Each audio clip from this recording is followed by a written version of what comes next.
Hey guys, this is Cody from Syngency. And if you've ever wondered what to do if sales tax is not showing on your invoice, I'm going to show you how to do that today here in this video.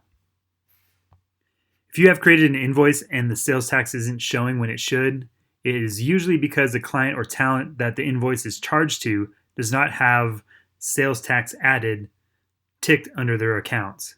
So in order to change that, we're just going to go up here to your search bar and you're going to find your client. So in this example, we'll use Nike. Scroll down into see contacts for Nike right here.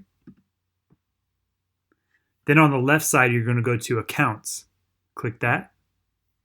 Scroll down and you'll see charge sales tax. Go ahead and check that.